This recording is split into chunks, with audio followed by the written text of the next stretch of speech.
You've got a rupee that's in free fall, the markets are tanking, and in the midst of all this gloom and doom, the government has gone and stepped on a landmine with the land acquisition bill. Industry is paranoid. They say cost of acquisition of land will go up 5 times, there will be massive delays, and no investor will want to put his money in India after this. What does the government intend to do by passing this bill through, and what impact will it have on the India growth story? Joining us on the center stage face-off tonight, I want to begin by introducing Congress MP Mani Shankar Iyer. Joining us at this time also one of India's best-known economists, Rajiv Kumar, currently Senior Fellow at the Center for Policy Research. Devinder Sharma, Agriculture Scientist, Food Policy Analyst, joining us from Chandigarh. With me in the studio, Sunil Alag. I want to go across first to Sunil Alag. We've got several reports from worried industrialists, paranoid industrialists. They're saying that after this, nobody will want to invest in India, that land prices will skyrocket, there will be massive delays. The government thinks industry is overreacting, Mr. Alag. You know, I want to now first set the platform correctly, because to say that, look, industrialists don't worry about the poor and you don't worry about the farmer. We are all worried about exploitation of the farmer. We are all worried about feeding the poor. So let's start from there. And that emotional argument shouldn't be thrown, otherwise we will have no serious debate on any issue. Okay, for me, what is the situation right now? You have revenue generators for you, and therefore the economy needs manufacturing in India, it needs FDI, it needs rupee stability, and most important, it mustn't frighten the consumer from consumption, which the government has been doing, because they're putting the money into gold, and if consumption story, which is our strength, goes down, that's it. Then you have the social issues. Feed the poor, make sure that the farmers are not exploited. Fine. Both have to strike a balance. What are your problems with the bill? Now, what the problem is that in both cases of the FDI, both in terms of the food bill and this, you're swinging to the other extreme. There is no balance left. So what you are doing is, I want to protect the farmer and feed the poor at any cost. Once you take that approach, you're heading towards a very communistic style of government, which those who support, this is the best way to do it. Let the state take over everything. Let them feed everybody, which was there in Russia and China, and life goes on. But if you want a democracy and if you want both sides to coexist, then it's very important to understand what's happening with this land bill. You want to make it retrospective from 2011, the way I've read it, because that's when the bill was introduced. So anyone who's gone and acquired land, any industrialist who's gone and done it and has planned the project and may have even started construction, he is now going to be asked to pay much more, and therefore there goes his project, and he'll say, now I don't want to invest in India anymore. And 4 times market rate. Who's going to determine market rate? Nobody is said that. Rajiv Kumar, it can also be argued that farmers in India traditionally have had a very raw deal. Their land has been taken away. Sure. Industrialists have made thousands of crores from the land taken from poor farmers. Yeah. It is time that farmers get a fair deal, and that is what Sonia Gandhi and Rahul Gandhi are trying to do. Why are people like you, like Sunil Alag, and all the industrialists and corporate titans so worried? What's wrong with what the government is doing? Look, no, nobody will question or argue the fact that farmers should not get a raw deal and should get a fair value of the land that they're holding. I mean, that there's no, and in fact, in large number of cases, in the great majority of cases, where the private sector buys land from the farmer does not go away with the feeling of having been given a raw deal. Our objection to this piece of legislation is that while protecting the interests of the farmer, it has made manufacturing and industry completely impossible. While the government, in government's own policy, wants the share of manufacturing to increase from the current 14% to 25% of GDP, this particular bill does not even include the industry in public purpose. But the most important thing is that this is going to make the land acquisition so complicated, with its social impact analysis, with its rehabilitation program, with all the clauses that it has, that it will just simply mean that land will not be acquired either for manufacturing or for housing in a country where 400 million people are waiting to be urbanized. So, the other real point, Rahul, is farmers' interests have to be protected in 2 ways. One, that they get a fair price of their land, but 2, also that their agriculture can be modernized. Because today agriculture produces 12% of GDP, and has 50% of the people living on it. That is the extent of backwardness. Now, how will investment come into agriculture? How will farmer move out of agriculture into higher productive jobs if you have a bill which says only 5% of multi-crop land can be acquired? And you've set up this debate really well, and I want to put your arguments to Manishankar Iyer. Mr. Iyer, the GDP growth rate is already coming down to 4.8%. Rajiv Kumar argues that manufacturing and industry will become impossible. Investors will flee. We're already seeing the way the markets are tanking. The government's not being able to handle the rupee crashing. And now in the midst of all of this, when you pass the land acquisition bill, that's almost as if you're telling all the big industrial tycoons who generate all the jobs that India doesn't want you. All that Mrs. Gandhi and Rahul Gandhi care about are feeding the poor, winning the next election. The India growth story be damned. Let me first clarify the vocabulary that we are using on this program. It is the state that acquires land. Private people purchase the land. So don't mix up these two words, as is all the time happening in not only this program but generally in the debate. Why should the state be acquiring land for the benefit of private manufacturers? Why can't they buy the land?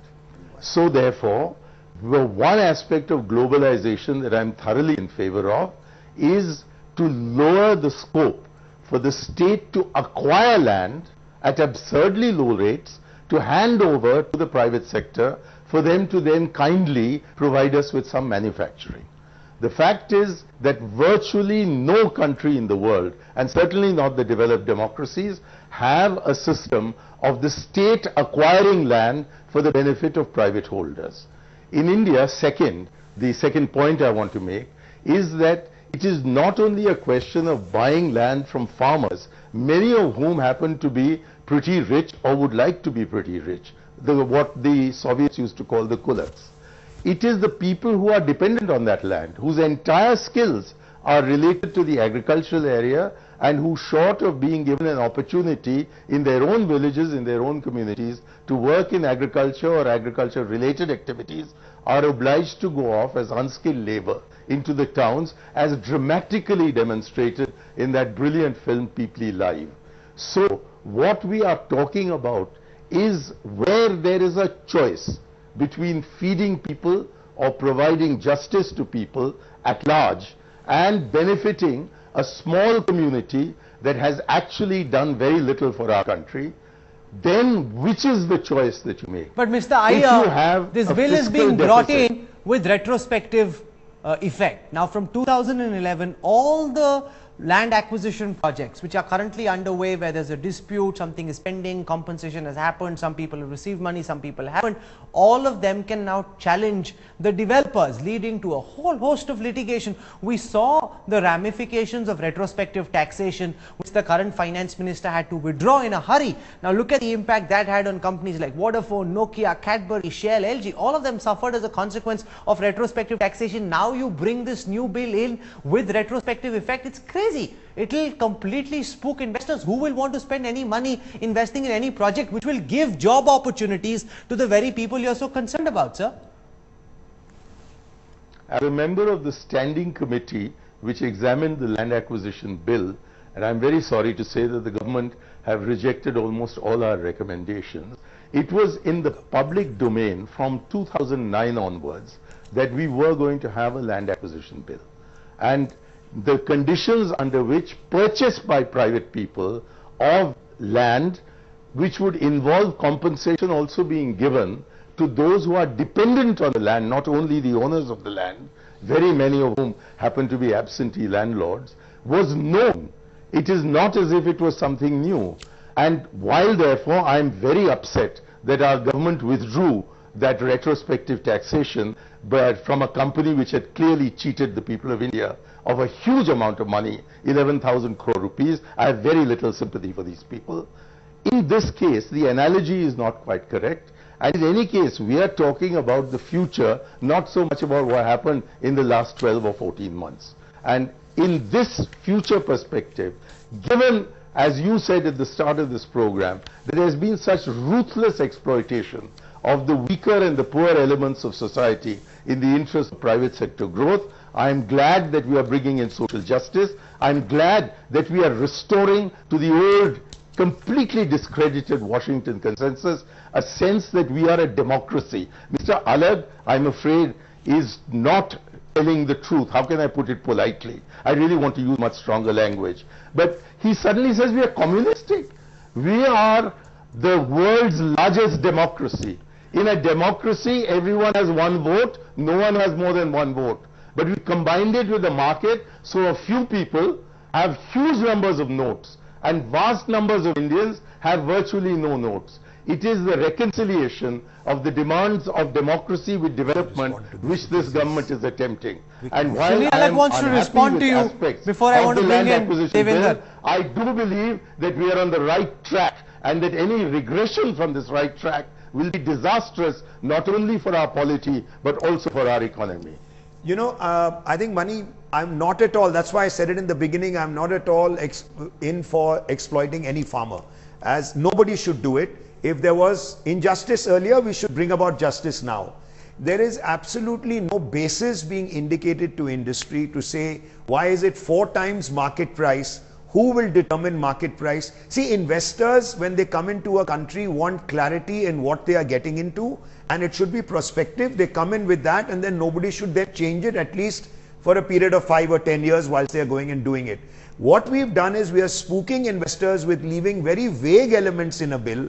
Nobody knows who will determine market price. Nobody knows what is 4 times. Why is it twice in urban areas? Is it for land which can be used for agricultural purposes? Why should I pay 4 times for land which just cannot be used? So I'm talking about the ambiguity of it all, which creates all the confusion.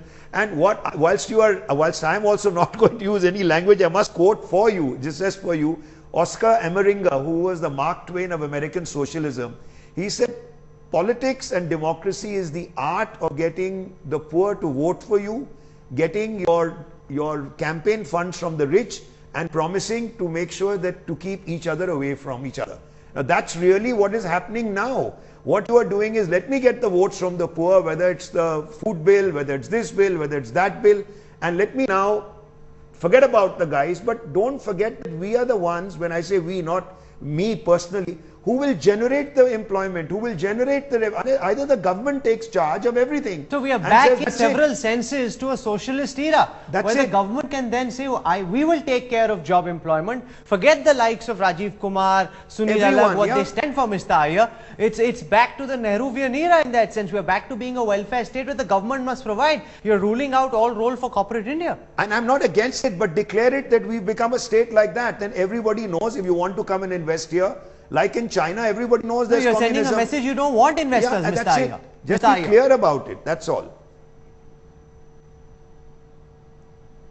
Mr. Iyer, you have an answer? Oh, I'm so glad. Thank you for giving me the opportunity, because I thought there were others on the program. Well, our constitution says we are a socialist country. My party's constitution says we are a socialist country. But by some conspiracy of the private sector guys, along with our politicians, my party politicians, we've abolished this word from the vocabulary of the Congress party. And if you are bringing it back, I'm delighted. If you are going back to fundamental principles of the Nehruvian era, I'm delighted. I really think that the distortions of the last 20 years, which have been so unfair to the persons for whom, the poor of India, for whom Sunil Alag sheds crocodile tears and I shed real tears, I'm so glad we are going back to a Gandhian, Nehruvian concept. Yes, of what the and we are going back to a growth rate of 3.5%. Your finance minister and prime minister talk of taking us back to 8-9%. Mr. Iyer, let's go back to the Hindu rate of growth of 3.5%. Why do you use this disgusting word, Hindu rate of growth? Are you going to call the present rate of growth the Sikh rate of growth? Or are you going to call what the Western countries are at minus 0% the Christian rate of growth? Please don't use insulting language. We have grown at 3.5%. We were growing 5 times faster than in the colonial era. And in the last few years, we have seen during the Bernanke bubble an increase in growth rates in India. But the fault for the fall in our growth rates lies entirely with the private sector, which has received in the last 5 years more than 25 lakh crores of stimulus and has only reduced our growth rate from 9 to 5%. Don't blame my government. That's very convenient. The government, of course, wants no part of having killed the India growth story. I want to bring in Devinder Sharma and get him to comment on the Chhindwara case. And this is important because in Chhindwara, and our viewers must understand this, land up to 750 acres was sold way back in 1986 to a group of people who further sold this land to Adani about 3 years ago. These farmers are now protesting in Chhindwara, and the government's clauses for retrospective amendments in the land acquisition bill means that these 30,000 farmers who gave up their land in 1986 now have a shot at claiming from the Adanis much more money than they got in 1986. Now, what sense does this make? This is the case study of what will happen when the land acquisition bill comes into action, Mr. Devinder Sharma. Well, you brought in the Chhindwara case. Let me give you the Bhakra Dam case. Bhakra Dam came up in the 1960s. Even today, the people have not been rehabilitated. You look at the Narmada Dam. You know, Narmada Dam, I and Justice A.P. Shah, we did a report on Narmada Dam, one of the dams of Narmada River. And we found out 2 lakh people for 25 years have not been rehabilitated. How many generations have gone? So I think when you look at retrospective effect and you start raising your voice that, you know, we can't go back, look at the injustice done to these people all these years. And this is not only 2 cases. You have so many cases across the country. The country is literally on boil today. You know, and look at the thousands of mutinies happening in this country every day, and that is what I think is the anger which is spilling over. And this law actually is trying to assuage, trying to assure that this does not turn into a bloody revolution. And I think they are trying to do a justice. Although I don't agree with many of the provisions of the law, but I still feel that they are trying to make an effort to bring about justice to something which has not been done for hundreds of years, for at least 100 years in this country. And I think this is something good. Now, the point that, you know, industry is clamoring, I feel very disappointed. You know, and many platforms have said that this is actually a barbaric society. When I say barbaric, I feel very dejected and disappointed when I listen at the industry comments. They seem to have a contempt for the poor in this country. They don't want to feed the poor. They don't want to ensure that the poor can have a good living in this country. They only want to exploit everything for themselves. What kind of people are these? Devinder Sharma, what sense do retrospective clauses make? What if you bought land, suddenly you take it back from the person who's bought the land? What sort of comfort, what sort of confidence do you give to any person who's investing his hard-earned money in purchasing land when that land can be taken away because somebody who sold land later changes his mind? But I want to ask you a similar question. What wrong did those people do who gave their land, 2 lakh people, to one of the Narmada Dams projects, and for 25, 26 years they have not been rehabilitated, generations have been lost. Now please tell me, why should the state fail to look into their welfare also? Why shouldn't we go back and ensure that that kind of justice is also done? I think I would bring Rajiv Kumar. Rajiv Kumar must answer that, because for every Chhindwara case that can be cited, there's also the Narmada case, or for example the Bhakra Hunger case, where land has been taken away from poor people and they haven't been given due compensation. And this bill, the government believes, will undo all the injustices of the past. Rajiv Kumar. Look, Rahul, if this bill was to do away with the injustices, this will be all very well.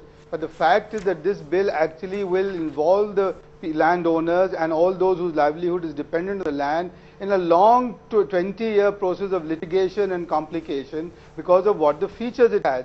But most importantly, it just doesn't simply balance the needs of the country, because the country cannot do without industry. We already have the Ganeshas and the goddesses being imported from China. Our manufacturing will just completely finish, and I tell you why.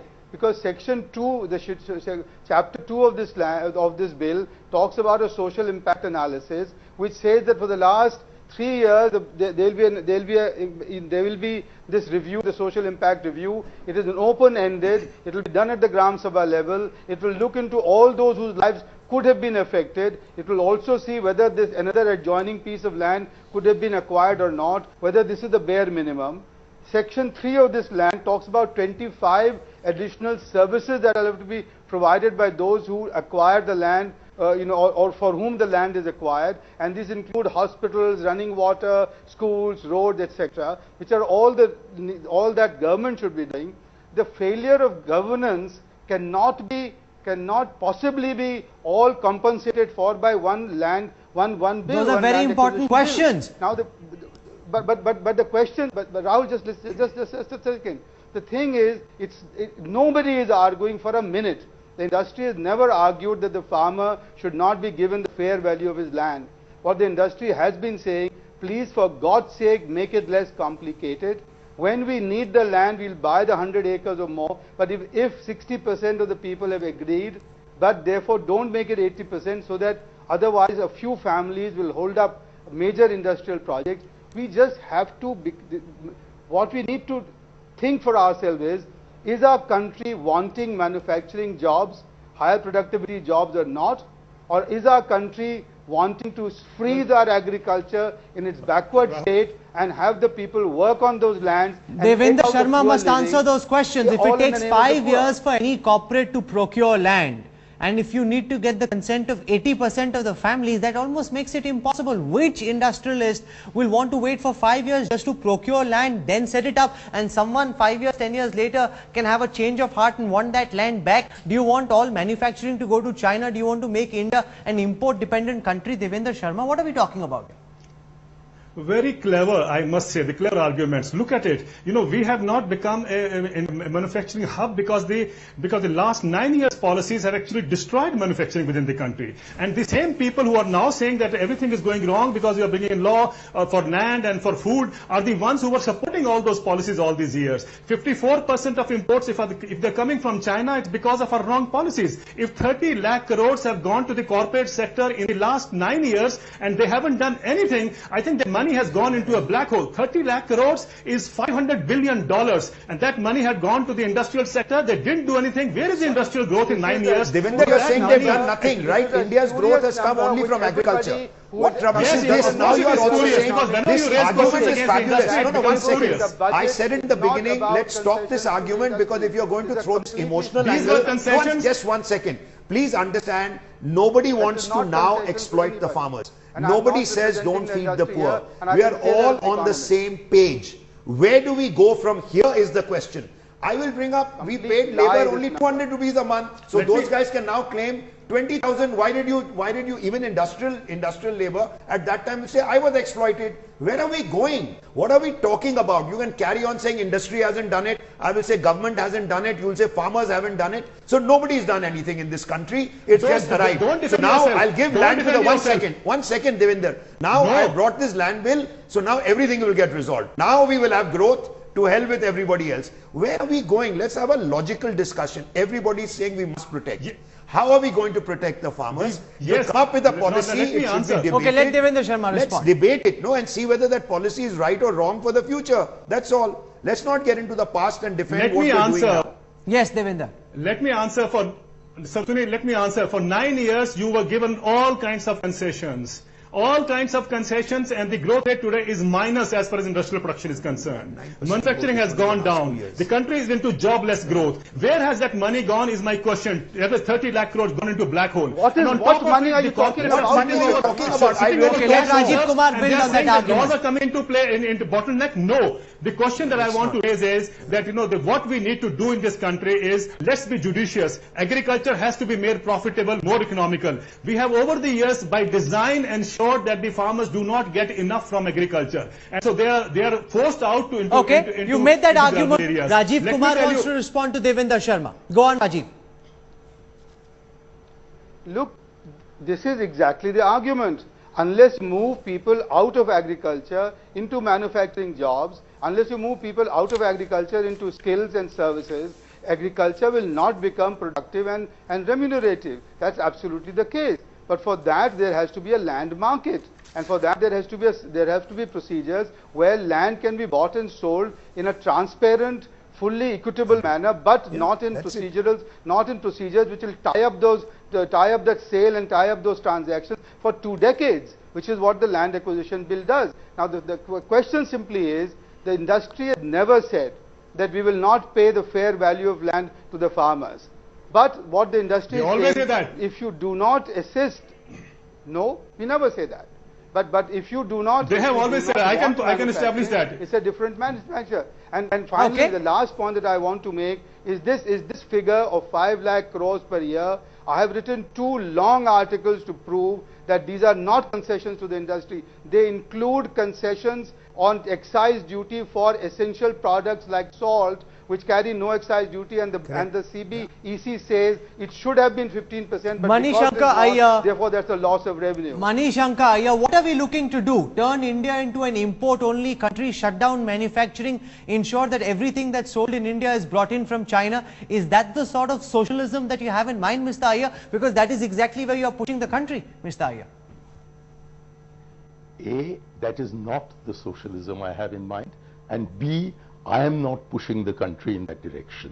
I am asking you to recognize the validity of what Devinder Sharma has been saying here, which is reinforced by the 12th five-year plan, which states that whereas the tribal population in India is only 8% of the total population, in India as a whole, 55% of those who have been driven out of their habitations by the development process are tribals.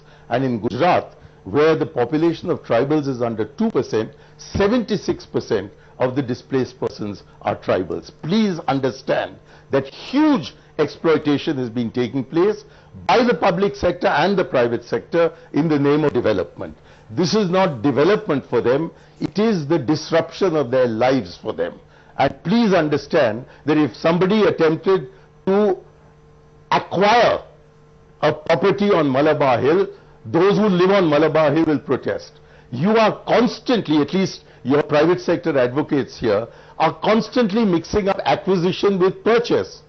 If you are going to purchase land, you have to purchase it from 100% of the people that you need. If you say the state should acquire land in order to give it to the private sector, then all the, just let me finish, yeah. Let me finish. I didn't interrupt you. The report of the standing committee shows the extent to which land has been acquired by the state at throwaway prices, given to the private sector, which has then uselessly profited hugely on this by reselling parts of this land. Yes. Okay. We want to stop the process of state acquisition for private enterprise. And when private enterprise purchases land, please remember that in India, it's not only the farmer, i.e. the owner of the land, who has to be compensated, but all those millions who are dependent upon him. And all this talk that we hear about, manufacturing is necessary in order to bring in employment, what has been happening in the last 20 years? Where is that employment? And as for today, what is happening? You are having a huge import of capital goods. Capital goods imports in India today are larger than the net petroleum bill. And there's no manufacturing. Why? Because these people who are doing the imports of capital goods are over-invoicing in order to send their money out.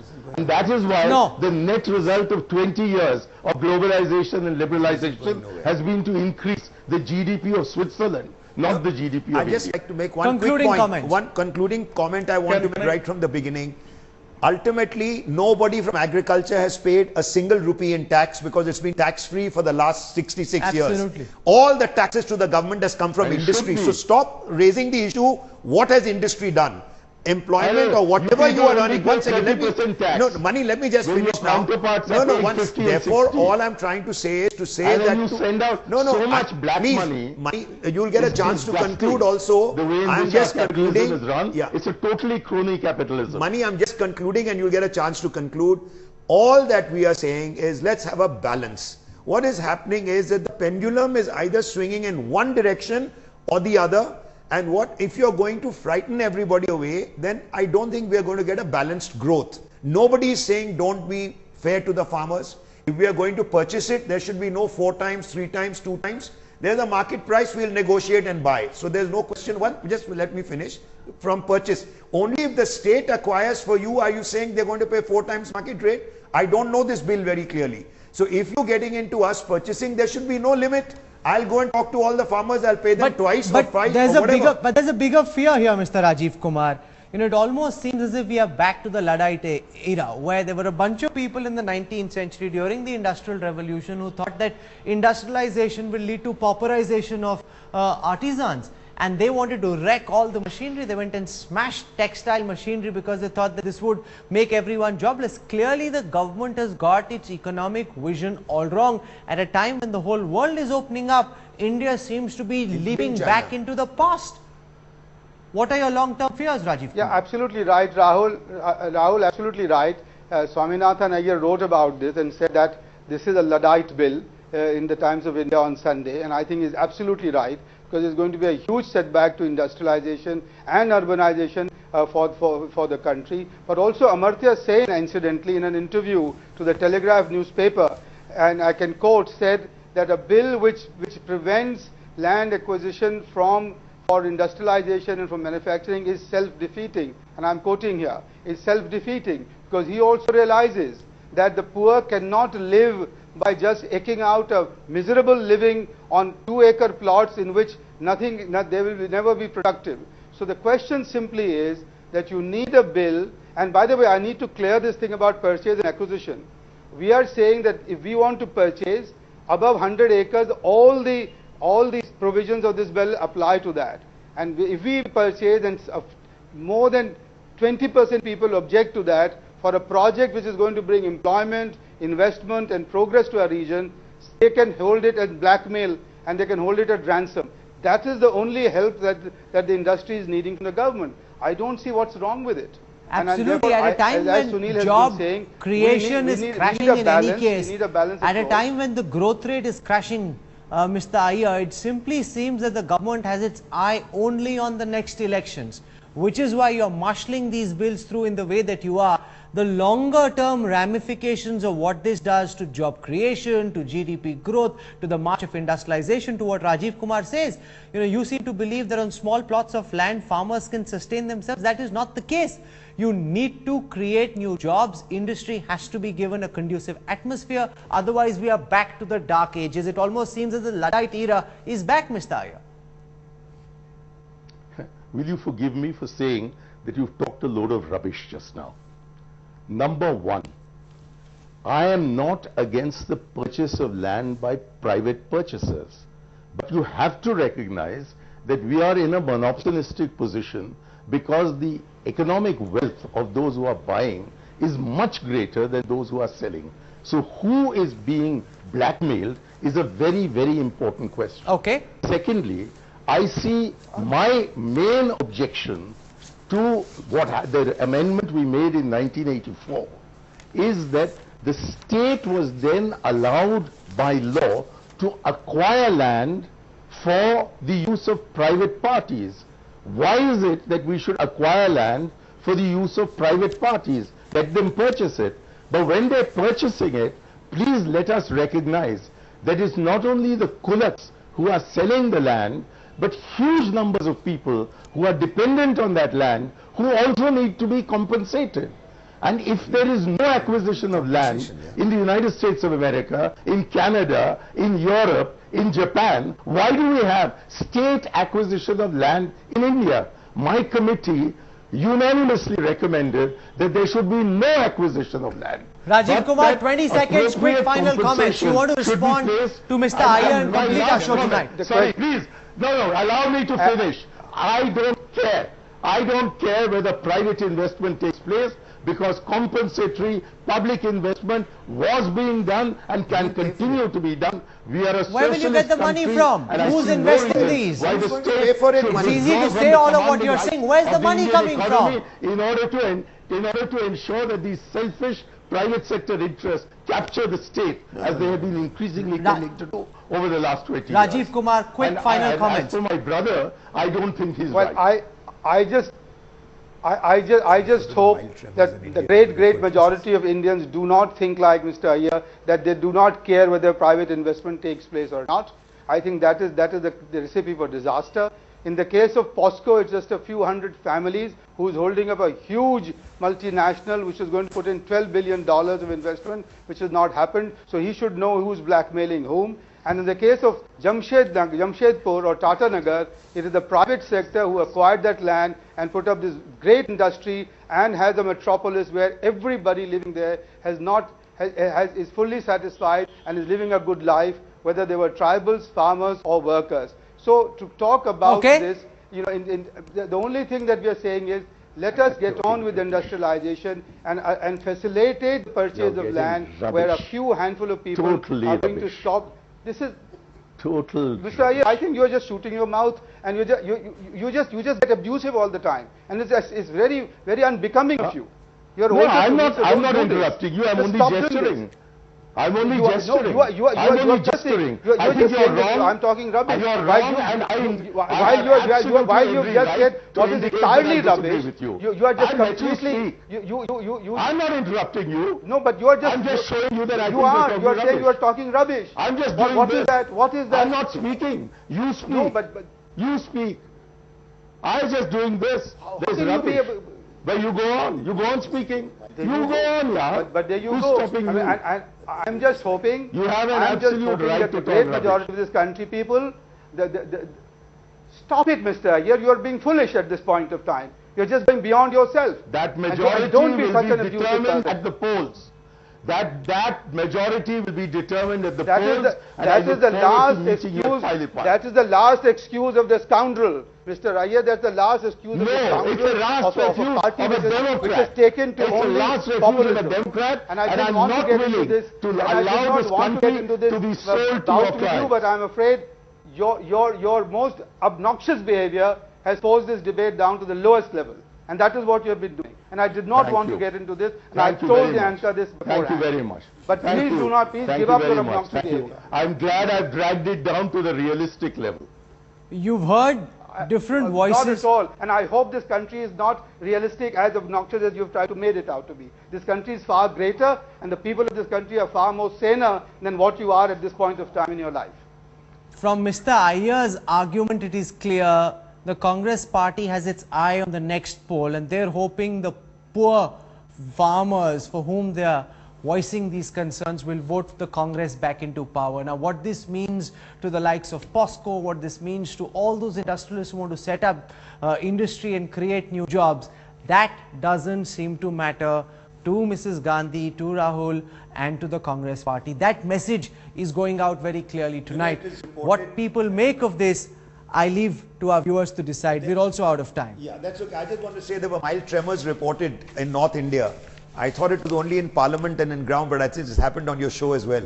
Well, these tremors will have long-term ramifications for all of us, for the millions who depend on the private sector, for those who are passing out of colleges and schools, who want jobs going into the future. If it becomes so difficult to invest, where will the money come from? Why will any industrialist and capitalist put his hard-earned money into India? Rajiv Kumar, Mr. Manishankar Iyer, Sunil Alag, Devinder Sharma for joining us on the center stage face-off tonight. Thank you very much.